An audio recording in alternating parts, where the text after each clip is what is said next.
My name is Levana Zamir. My story begins in May 14, 1948, the day David Ben-Gurion declared the creation of the State of Israel. At midnight, 10 Egyptian officers broke into our house, searching everywhere. I was 10 years old then. They cut mattresses, they opened all the closets, all the drawers. They found nothing, and they left. But they did the same to my uncle, the brother of my father, living upstairs with us in the same villa.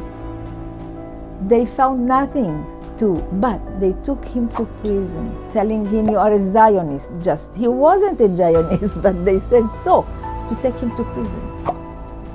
The next day, they just confiscated our family business of my father and his two brothers, one of them now in prison for 1.5 years under Zionism, which he wasn't, and with no trial at all.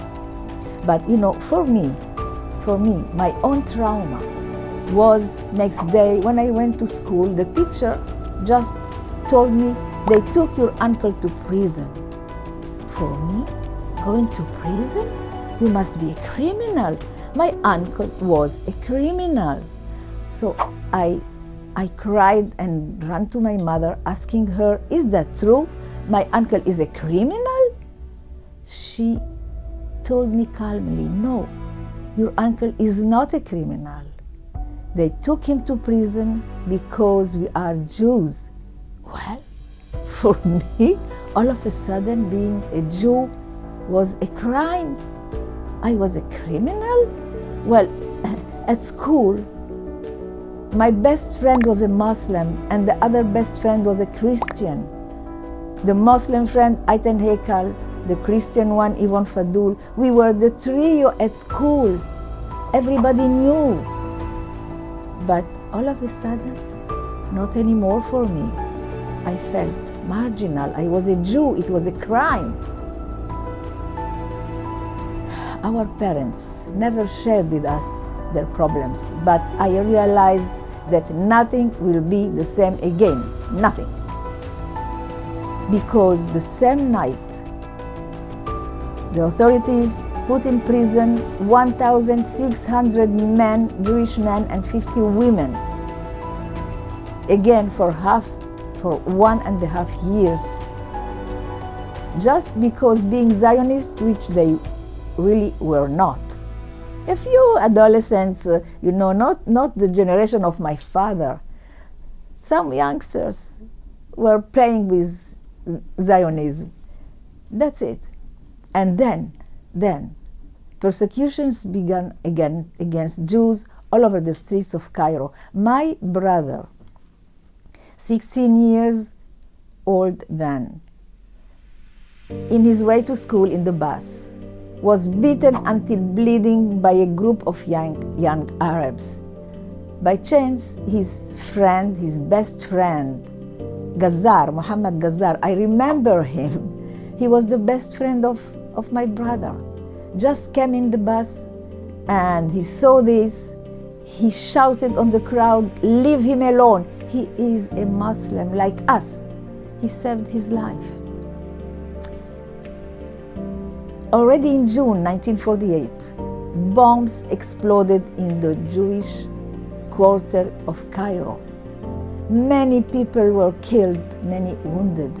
Again in September 1948, bombs exploded all over the quarter of the Jewish quarter, killing Jews, only Jews, because it was the Jewish quarter of Cairo. For us, in our private life, sometimes by night, we heard stones thrown on our windows, and my parents didn't dare even to look outside to see who did it. Frightening. Some other times the phone rang and my father took the phone, but silence, nobody there. It was very much frightening for all of us. And one day, after 1.5 years, they came to my father telling him what they told his brother. They told his brother that if he wants to get out of prison, he has to leave Egypt straight from prison, handcuffed, out of Egypt, in the ship. He had to sign that he wants to live by his own will. And he signed that he has no properties in Egypt. And he signed he wanted to be free. And when they came to my father, they told him, look, you want to meet your brother? You will find him this day, this hour in the ship in Alexandria. So itfaddalu in Arabic, Egyptian Arabic is just, you are welcome to do the same. Well, he understood. He was expelled too. One day, I see luggages and we are going to Alexandria. Where? I asked, where? My mother told me we are going to France. Well, I was happy, I was glad. France, the Tour Eiffel, everything, but not for us. In Marseille, they just put us in a refugee camp. Just one hangar for 3 families, open space. We had one wall for 9 beds, another family in front and the third family in the other side, for 3 months, like that, without any money, without nothing. Once I wanted to go out a little bit from the camp with my 2 younger brothers. Some French children our age laughed on us and they said, sale juif, dirty Jews. I didn't know what it means. I asked my mother, she said, they don't like us, leave them alone. So when the Jewish agency came to my father telling him, now you can do Aliyah, you can immigrate to Israel. And he said, no, I don't want to go because I began to work here, I will stay. But then my mother, it was the first time I heard my mother saying no to my father, because in Egypt it was always my father telling us what to do. But she said, look, I want to go to a country where everybody is a Jew. So nobody will tell my children, sale juif, dirty Jews. Nobody will tell my children, like in the streets of Cairo, idbahul Yahud, kill the Jews. I don't want my children to be one day in the same situation. We go to Israel.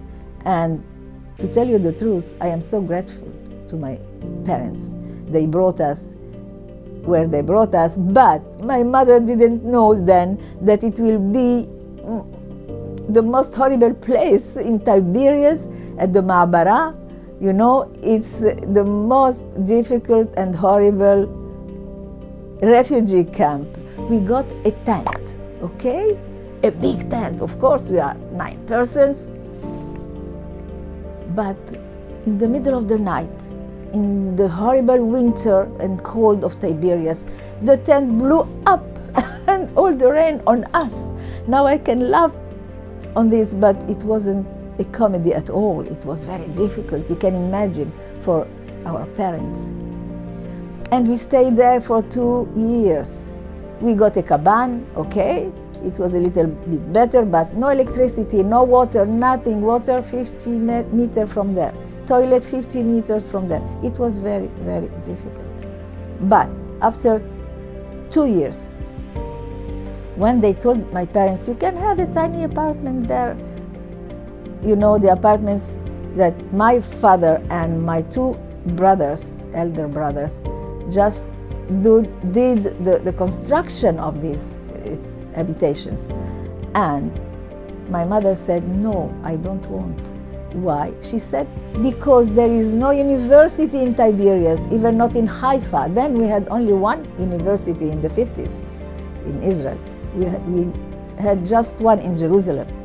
She said, I want to go in a place where my sons could study at the university. They will work in the morning and they will study in the evenings. And it was exactly so.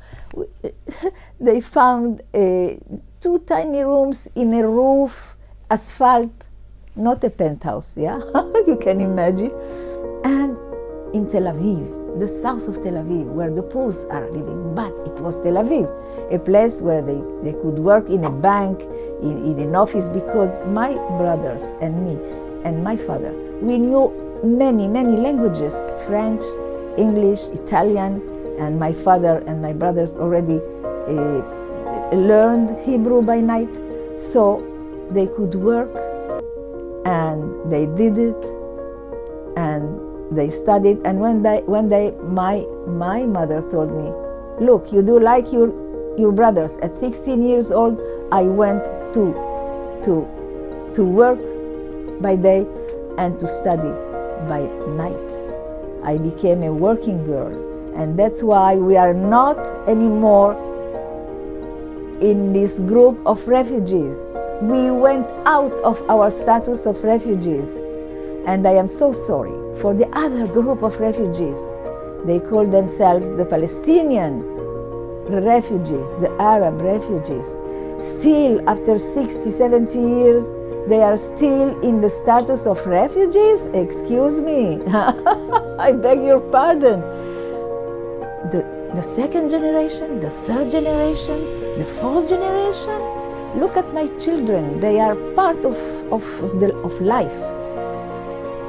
Educated, working. I am sorry, because their leaders, they want them to stay in this status of refugees. They became from 600,000 or something like that, they became more than 5 million. I am sorry for them. You know what?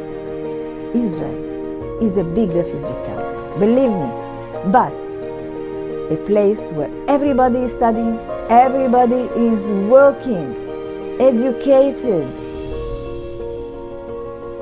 Israel, the state of Israel, is a miracle. It's not for granted. It's not invincible. God help. God help us to continue this miracle for the people of Israel, for Am Israel, for all of you, for all of us. Toda Rabba. Thank you. My name is Levana Zamir, and you are watching JTV.